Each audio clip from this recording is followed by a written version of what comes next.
look at verses 1 through 3. Then drew near unto him all the publicans and sinners for to hear him. And the Pharisees and scribes murmured, saying, This man receiveth sinners, and eateth with them.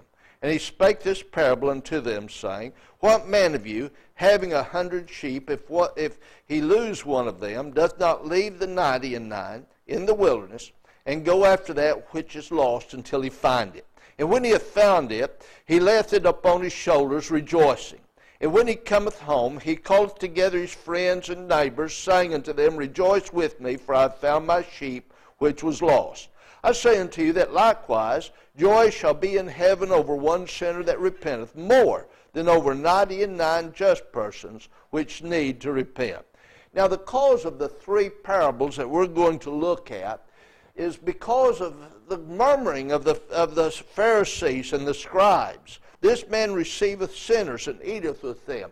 All three parables deal with that proposition, and he's going to answer why he is eating with these publicans and sinners and why he is doing this. It's very important that we do understand the need for going to the lost and understanding the need not to be prejudiced against those who are lost in sin.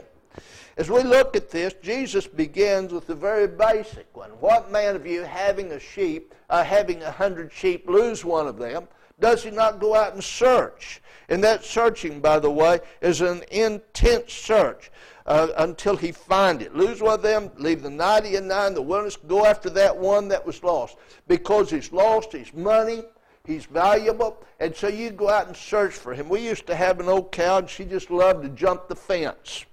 And she'd go where she wasn't supposed to be. And we couldn't afford to lose her. We only kept about 30 to 60 cows, and only a portion of them would be fresh at any given time where you could milk them. And so whenever she jumped the fence, well, we had to go search for her. We had to find her. It was that simple. There's no question about it. You search till you find. That's exactly what this man did. He left the 99, and he went out and did what he needed to do to preserve that sheep and to preserve his income, as it were. As we go on, and by the way, not only does he search, but when he finds the sheep, what does he do? He rejoices. And not only does he rejoice, but he brings in others to rejoice with him. In other words, there's a multitude to rejoice. Now, that was an agricultural society. People in that society understood what it meant to lose a sheep. People in that society understood what it meant to lose your income. And so they would come and they would rejoice with him upon his invitation.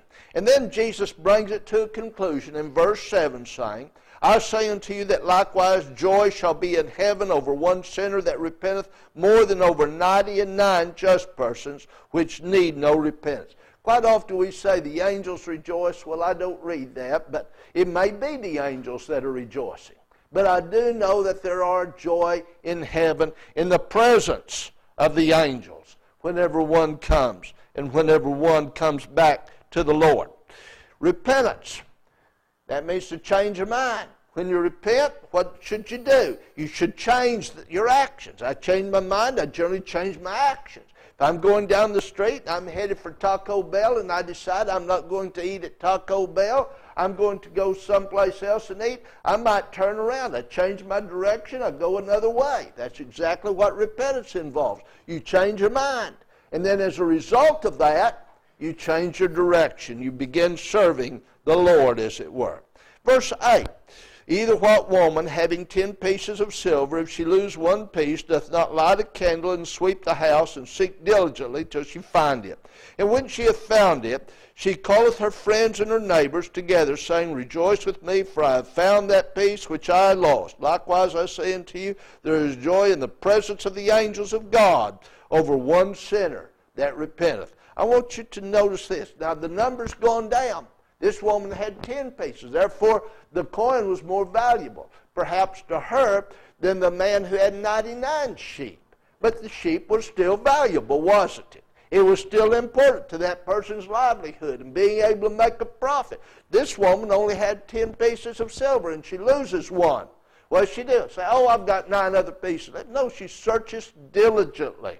She searches diligently until she finds it. She doesn't give up. It takes effort. It takes work. And that's what she engages in here. What does she do? Well, once she finds it, she rejoices. And not only does she rejoice, but she calls others to rejoice with her. Likewise, I say unto you, there's joy in the presence of the angels of God over one sinner that repenteth. Going from 100 sheep, losing one, to 10 coins, losing one. Now he's going to narrow it down a little bit more. Here's a man who has 2 sons. He's going to lose one of those sons. More precious than either a sheep or a coin is a child. People don't realize that when you're children. They say it's none of my parents' business. I'm not hurting my parents if I do this. It's none of their business what I do. The thing that people don't realize is what you do affects people who care about you and who love you. People forget that. So they do things they shouldn't be doing. They think it doesn't hurt anybody for them to be doing these things. Well, it does. But let's go on and look at this and consider this next parable. Beginning in verse 11, I'm sorry. And he said, a certain man had 2 sons. And the younger of them said to his father, Father, give me the portion of goods that falleth to me. And he divided unto them his living. And not many days after, the younger son gathered all together and took his journey into a far country, and there wasted his substance with riotous living. And when he had spent all, there arose a mighty famine in that land, and he began to be in want. A certain man had 2 sons. We've narrowed it down to 2 now, from 99 to 10, and now down to 2. And this time, the most precious of all, children, 1 sons, the younger.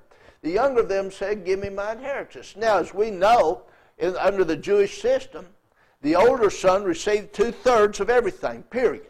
If there were 10 children, he received 2/3 of everything. The other 9 divided up what was left, the 1/3. That's the way it worked in the Old Testament system. So, this younger son, who's not going to receive as much as his older brothers, I want my inheritance. Now, there's a reason why he wants it. He wants to get out of the house.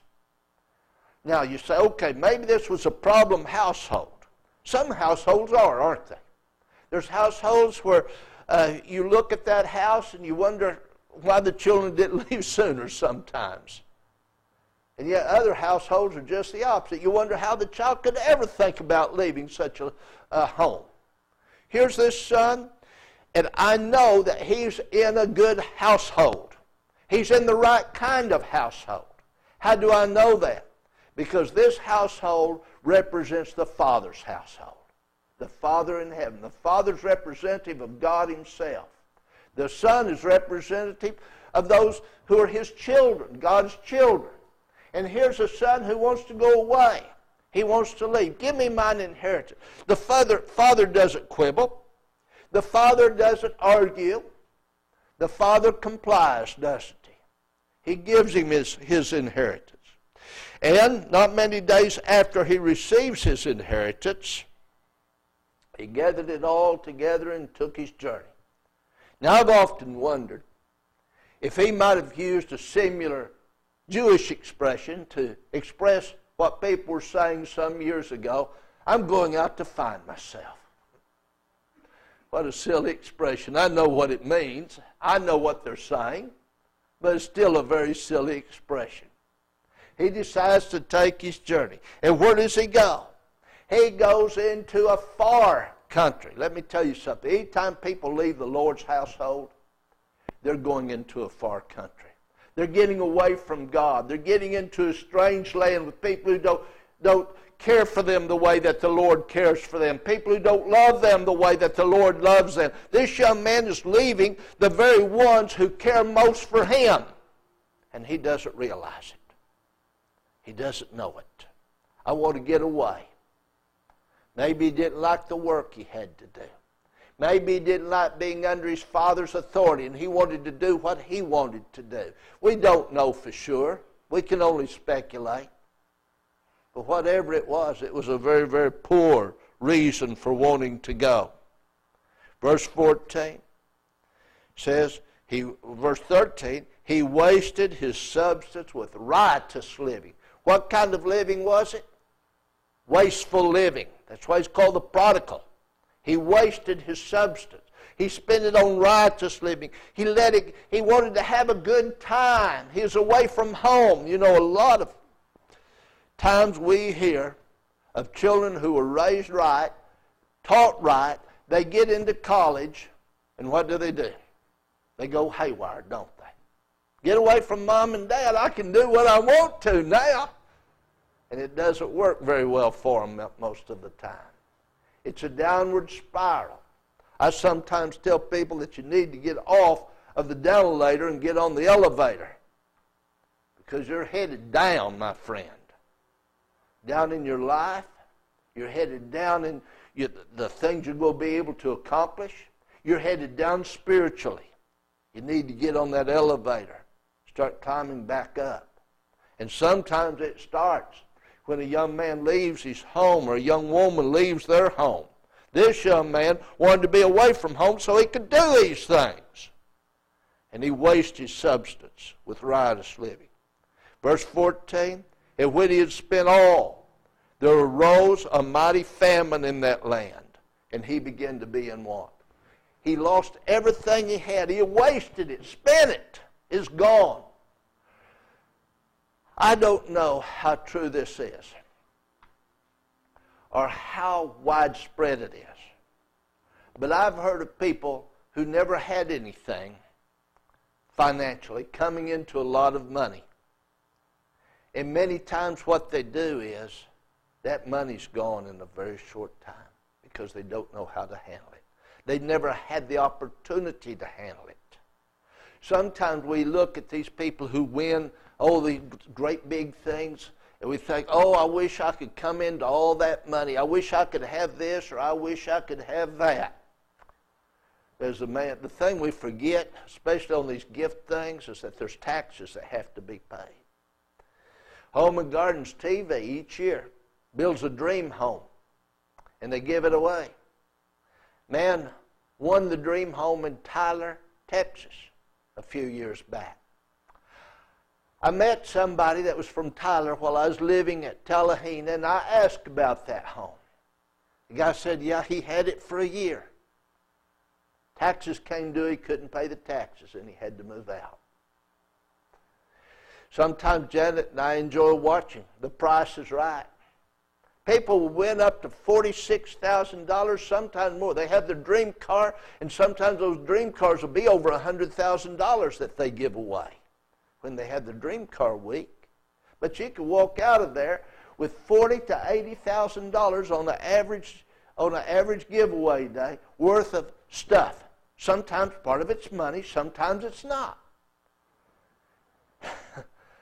Some of those people, I wonder what happens in their minds whenever they realize they have to pay taxes on that, and it's gift taxes. Quite a shock, I expect. Quite a shock. Well, this young man, he wasted all. I knew somebody who won prizes, didn't we, Jerry? Yeah, John Hawk from Savoy, Texas. He was on, what was it he was on, Jerry? Was it The Price is Right? He won a whole bunch of stuff. Now, he had the money to take care of it. But he sold most of it anyway because he didn't need it, didn't want it.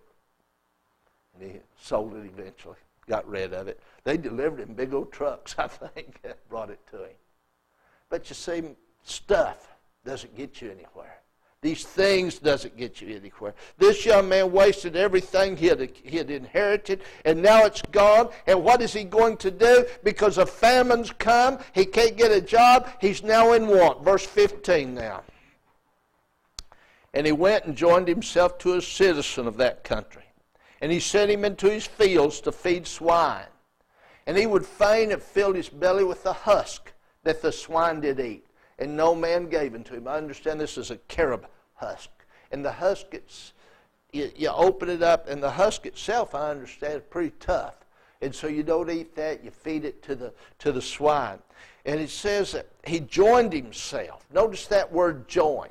In the original language, it means glued. He glued himself to that man. That man didn't hire him. He just glued himself to him. And so this man, since this guy was hanging around, he said, I'll give you something to do. I'll find a job for you. Most of my children learned pretty young that they didn't come to me and say, I'm bored. You know, where they go through the teenage years? I'm bored. It's a boring time. Your hormones are acting up. You want to get out. You want to do things, don't you? And so they'd come to me and they'd say they were bored. Well, I found something for them to do. Might be mow the lawn, might be clean the room, might be something else, but I'd find something for them to do. They learned not to tell me that they were bored. They'd find something to do if they were, or they wouldn't bother me with it. Now this young man, he joined himself to this person, and he found a job for him. That's what I'd try to do for my children. I'd try to find something for them to do if they were bored. This man found a job for him. Sent him out to feed the swine. Now here's the thing we forget sometimes. Generation after generation after generation of Jews had been taught that swine are unclean. Can you imagine how he must have felt having that taught to him, to his parents, to on down the line? And how awful that must have seemed to be out feeding swine for this man? And yet that's exactly what he is doing. You know, once you start on that down later, sometimes you have to hit bottom before you start picking yourself up. Sometimes you have to reach the very bottom of the barrel. You think you want this, you think you want that, but whenever you get there, it's destroying you. And you have to get out of it. I've known one, more than one, who started on that road and picked themselves up. But many times, not always, but many times it was when they reached just about as low as they could go. Sometimes they caught themselves before that, a few did. But many have to reach that. This young man, because of where he was, the situation, he'd reached about as low as he could go feeding swine. But not only that, he wasn't getting any food. He would find, he desired to eat the husk that the swine were eating. Friend, I raised hogs. At my FFA project, after I got out of school, Dad and I went in. I had 4 sows pretty soon. I had 16 and didn't know how to deal with 16 hardly. Dad went in partners with me, and he didn't believe in doing things in a smaller way like I did. Well, I'll guarantee you, we'd buy dry feed. Now, Dad had a grocery store too, so I could get slop. I'd feed those things, the lettuce wrappings that you take off. If anything went bad, I'd take that, and I'd talk to those truck drivers, and they'd give me cornmeal and things like that was buggy or something. I'd feed those swine all that stuff. Can't do that anymore. You have to cook it first. But I'd feed it to them then. And so I'd take it out there, and I'd get some milk, some bad milk that the milkman had given me, mix it all up. Dairy farm was gone by that time. He had owned a dairy farm. That's where I had the hogs at. He owned the grocery store, raising hogs out on the farm. And I'd mix all that stuff up, and I'd feed my hogs. Well, when we got about 12 sows or more, don't remember just how many, increased from 4 to quite a few, though. I had over 100 little pigs running around out there. I couldn't scrape up enough scraps for those pigs or those sows. So we got a bin that would feed, had 8, I think 8 on each side if I recall.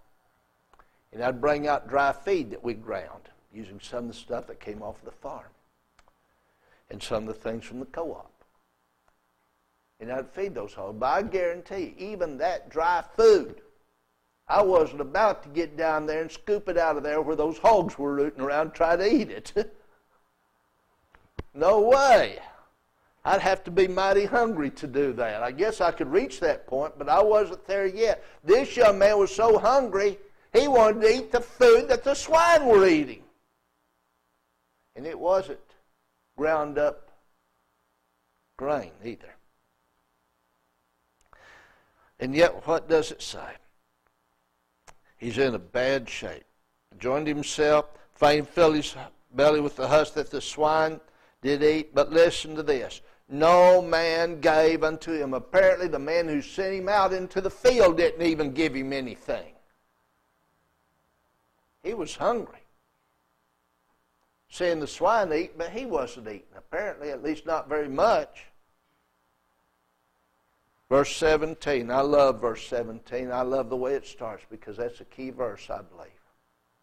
And when he came to himself, he said. Well, that's it. You go haywire, you need to come to yourself, don't you? You get in that road that leads downhill that destroys you, you need to come to yourself. It's almost like somebody slapped him like they do in the movies to bring him around, wake him up. Like he's been in a nightmare. And then all of a sudden he starts waking up and he realizes some things. He realizes that there's a way out of this situation. Let's read how he gets what he thinks. When he came to himself, he said, how many hired servants of my father's have bread enough and to spare, and I perish with hunger? He began to think, my dad's servants are better taken care of than I am, and here I'm out here, I'm dying without being fed. I'm not getting anything. Well, verse 18, I will arise, go to my father, and I will say to him, Father, I have sinned against heaven and before thee, and am no more worthy to be called thy son. Make me as one of thy hired servants. Okay. He wakes up. He realizes his situation. Number 2, he realizes there's a better situation. Number 3, he decides the thing to do is to go back to his father. But the problem isn't solved just yet, is it? He's only reached the decision stage. Sometimes we know what we need to do, but we don't do it. There's times when we've offended people. We need to go to that person, take care of it. And we know we need to. We put it off, and we put it off. There's times when we decide to do something for the Lord, and we put it off, and we put it off, and we don't get it done. Friend, this young man made a decision. But what happens next depends upon whether he acts upon that decision or not, doesn't it? You can't just decide. You have to do something about your thinking. You have to do something about the decisions you make. Verse 20, and he arose, came to his father. But when he was yet a great way off, his father saw him and had compassion on him and ran and fell on his neck and kissed him. And the son said, Father, I have sinned against heaven and in thy sight, and am no more worthy to be called thy son. So what did he do? Did he just stay there? No. He acted on it. He came to his father. While he was yet a great way off, his father saw him, had compassion, ran, fell on. I can just see this. I've known folks who've had runaway children. I've known folks whose children have disappeared. And what do? They look for that child. It's on their mind day and night, even as they're doing other things and getting their life back in order. That's still on their mind. And I can just imagine this man as he goes about his field and does his work and sends his servants here, takes care of his older son and takes care of his business. As he walks out of the house, maybe he looks out, or as he's working in the field, maybe he looks up and looks out for his son. We realize that God looks for the lost. He searched so hard he sent his son to seek and to save that which was lost. Luke 19, verse 10. God searches. He's watching. He's waiting. And we have to realize that. Just like this father who loved his son, cared for his son, was interested in his son, looking for his son to come back. How many runaways are there whose parents are sitting at home, losing sleep at night, praying that their child be safe and secure, not knowing whether they're alive or whether they're dead? Here's a father who saw his son a great way off. I believe it's because he was looking for that son. And what does he do? He waits for that son to come up with his hands on his hips so he can say, I knew you'd come back crawling. Is that what he did? No. He runs to meet him. He runs. There's a sermon entitled, Will God Run? It's based upon this parable. And indeed, God does run. He ran when He sent His Son. He ran whatever He foretold it in the prophets. He ran whatever He let man survive through the days of Noah and through the wickedness that man has endured. Yes, God runs. And this Father ran. And it's a picture of God's love for us and how far He's come to save us when we were lost in sin. He didn't make him come back. He didn't go send the police after him. He didn't send his older brother after him. Like God, He allowed this young man to come to himself and come back of his own free will, didn't He? Compassion. Ran and fell on his neck and kissed him. And the son said unto him, Father, I have sinned against heaven and in Thy sight, and am no more worthy to be called Thy son. Oh, what a great statement. Wouldn't it be wonderful if we had that kind of humility today, that we could approach the Father knowing our unworthiness, but knowing that God loved us enough to save us? Wouldn't it be wonderful if every rebellious child would turn to their parents and say, I've sinned against you in my rebellion? And I'm talking about good parents. I know there's not good parents. I realize that. I know there's parents who treat their children like dirt. I've heard of parents who take their children's medications away from them so that they can get high themselves. Friends, I know that there's those kind of parents. But that's not what we're talking about here. We're talking about good parents. Parents who are trying to do right. Now, I know the child don't see it that way at the time. This child didn't see it that way, but when he comes back, he sees it that way, doesn't he? I've sinned against heaven and in Thy sight, am no more worthy to be called Thy son. What a great statement. And could we not see ourselves before our God saying we are unworthy? I believe we can.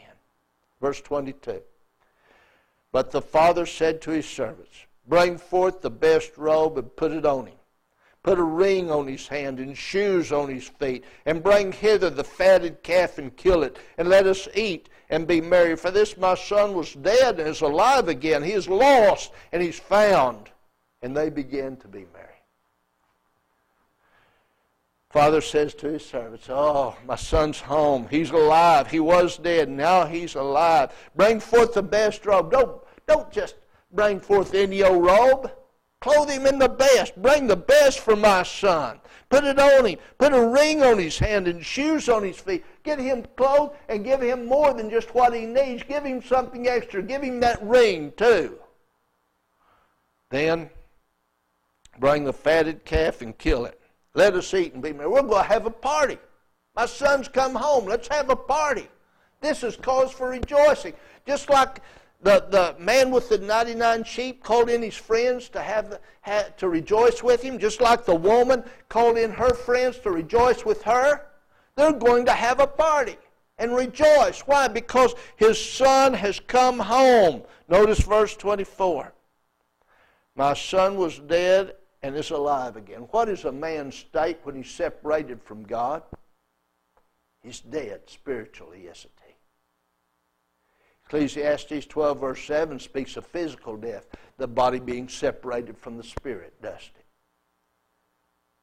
it? In Ezekiel, that doesn't seem right. Isaiah 59 verses 1 and 2. We learn that sin separates us from God. That's spiritual death. Ephesians 2 verse 1, you who were dead in what? Trespasses and sins hath he made alive. Our sin separates us from God. We're dead to God at that time. Just like this son was dead to his father. This my son was dead. He's gone. But now he's alive again. I've got him back. I know he's okay. It's going to be all right now. No, I knew you'd come crawling back. no superior attitude or anything like that, no smart aleck response. Just, my son's alive again. Let's rejoice. I can't think of a more loving Father than what we see right here in these verses. A loving Father that depicts the love that our Father has for us. Verse 25. And here we enter into a sad part of this parable. A very sad part. Now his elder son was in the field. And as he came and drew nigh to the house, he heard music and dancing. And he called one of the servants and asked what these things meant. And he said unto him, Thy brother is come, and thy father hath killed the fatted calf, because he hath received him safe and sound. And he was angry, and would not go in. Therefore came his father out and entreated him. And he answering said to his father, Lo, these many years do I serve thee, neither transgressed I at any time thy commandment. And yet thou never gavest me a kid that I might make merry with my friends.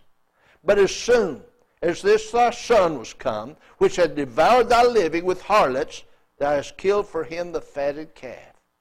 And he said unto him, Son, thou art ever with me, and all that I have is thine. It was meet that we should make merry and be glad. For this thy brother was dead, and is alive again, and was lost, and is found. Let us notice some things here. Elder brother's in the field. He's working. He's doing what he ought to be doing, isn't he? He's right and he's proper. Now he's coming in.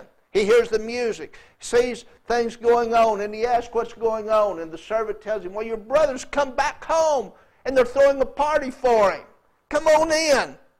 And the older brother gets mad about it. He's upset. Sibling rivalry at an extreme, isn't it? Anger. Almost reminds us of Jacob and Esau, doesn't it? The hatred that he apparently has developed for his brother. And why does he hate him? Because, number one, he took his father's living. It wasn't going to be his. It wasn't going to be the older brother's. This was the younger son's inheritance. Father could give it as he chose. Let me tell you something. As long as our parents are alive, they can do with, and we can do with, if we're alive and we have children, what we will with our funds. Or we can give it to whoever we want to. We can spend any way we want to, as long as it's right in the eyes of the Lord. I remember my parents saying, oh, we've got to save this for you. Well, I'm thankful for that attitude. I don't resent it. I'm not mad at them for it. But it was their money. They're the ones who worked for it. They're the ones who made it. And they had the right to do with it as they chose. Sometimes we see these bumper stickers, I'm spending my children's inheritance. Well, I know that the Bible teaches about inheritance, and I know what it says about inheritance in the Old Testament. But I'm not under the Old Testament, am I? And Jerry, I'm trying to spend every bit I have before I go. I'm going to enjoy it. And you can spend what you have if you so choose. That's up to y'all. But I don't know what I'm going to have left, if anything. You see? And my dad didn't have to leave it for me. Mama didn't have to leave anything for me. That was theirs to do with as they pleased. This father had the right to bestow his inheritance, that young man's portion of his inheritance, upon him as he chose. And the older son shouldn't have had a say in it. Let me tell you one of the saddest things we see in everyday life. And we see it all the time.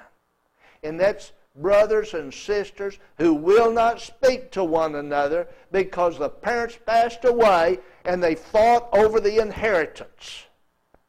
Or they feel like one of the kids cheated the other one out of the inheritance. I see it. I've seen it more than I care to think about. Now that isn't quite the same here. This just seems to be resentment because he left and took what he had. He hadn't received his inheritance, perhaps. I don't know. But he's very bitter. Well, the father comes to him. And the father says to his father, Lo, these many years did I serve thee. Neither transgressed I any time thy commandment, and yet thou never gavest me a kid that I might make merry with my friends. Well, he had been a good son, it looks like, doesn't it? If what he says is true, he had been a good son. But there's a problem with this good son, in that he had a thorn in his heart, a thorn of wickedness, a thorn of resentment, a thorn of anger that he just couldn't seem to let go of. Let's go on.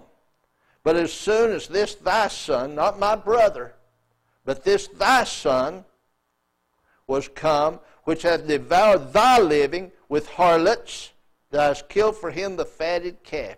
Number one, he was not only the father's son, he was his brother, and he should have been glad to see him come home. There ought to be that bond in families that says, I'm glad when you prosper. I'm glad if you come to the Lord. I'm glad if you're doing those things that are right. I'm proud for you. I won't resent you for doing that which is right. Let me tell you something. When my children did wrong when they were at home, it hurt me. When they did right, and they made me proud and made me happy. Children are like that. Let me tell you something. Other people's children, they could act up, and generally it didn't bother me near as much as it did if my children acted up. They could do things, and hey, that's okay. That's their kids. But now it's my child, and I care. I care a great deal. I want them to learn what's acceptable, what's not acceptable. So it bothers me. But notice this. When thy son was come, which hath devoured thy living, notice, thy living.